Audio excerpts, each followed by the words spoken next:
All right, good evening and God bless. Today we're going to be discussing leadership, what it is, if it is learned or you're born with it, and then looking at power after that. So let's jump right in. So, what is leadership? It's as I think about it, it's the responsibility to inspire others for a mission and to get get them to rally to accomplish that mission, such as could be something really big like ending racial oppression, or it could be something much more menial like getting Walmart to be organized a lot better and organized and cleaned up. So a leader, number one, they will articulate the vision well to his team and or followers. So articulating that, communicating it well is the first step. Second, they will really rally the troops or rally their team to really build an enthusiasm around that vision or that idea or that goal. And then lastly, they will motivate a deep commitment and a hard work to make that vision a reality. So if you're looking at, say, Martin Luther King Jr., kind of a quintessential leader that pops into many people's minds when you think of great leaders. He inspired the mission of racial unity and equality. And he inspired, first, he communicated that goal to people. So he communicated to everybody that he had a dream of, people fellowshipping together, unified without being racially motivated against each other. And then he was able to inspire a great deal of enthusiasm around that goal, get people excited for the envisioning a future like that of unity. And then he was able to motivate a dedication and a hard work so that people were showing up at rallies and marches and protests and speaking and sharing the message. And so he was able to accomplish all three of those goals. So when you're looking at great leaders such as Martin Luther King Jr. or Abraham Lincoln, the question is, are these traits of a leader just something that's part of your destiny, that you're just born a great leader? Or are they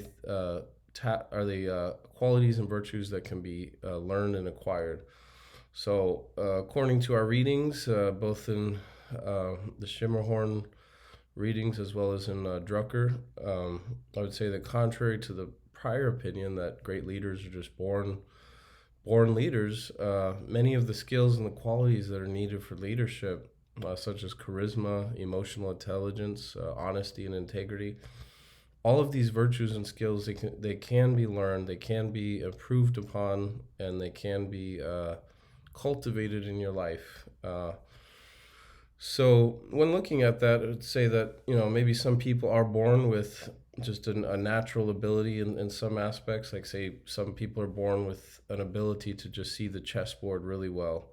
But at the same time, if they don't practice and work on those goals, there's other people who may start out really bad in chess and then acquire the skill of seeing the board and becoming really good.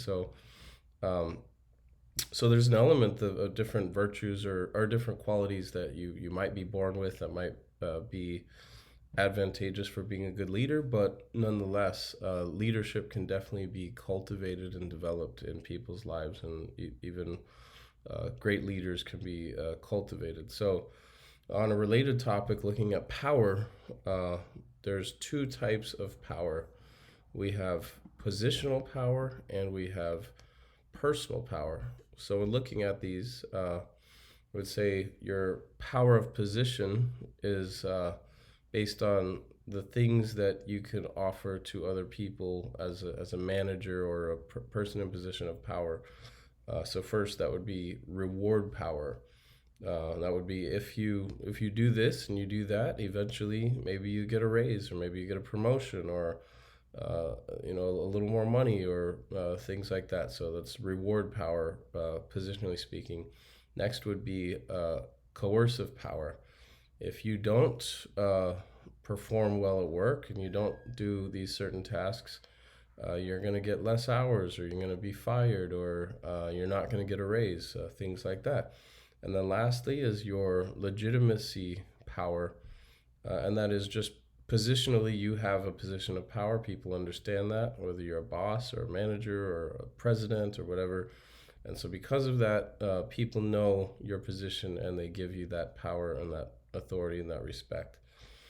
Next, you have power of the person. And so, there's three elements to that. You have expertise. So, you are really knowledgeable in something and programming or robotics or who knows what. And so, you're the person that people have to go to get help with that issue. So, you have the power of knowledge. As they say, knowledge is power. Next is relationships power. So maybe you're somebody that just is really interconnected with other people, or you have powerful friends. And so people know that they need to respect you or come to you because of the friends in high places that you have, or the interconnectedness that you have socially. Lastly, is your reference power, and that's a person who wants to identify with you because they like who you are, or they just really, for one reason or another, want to be referenced with you and who you are. They think you're really awesome, you're really cool, or you have status in something. So that's reference power. So those are the six elements of power. And yeah, I'm going to stop there. Thank you, and God bless, and have a good evening.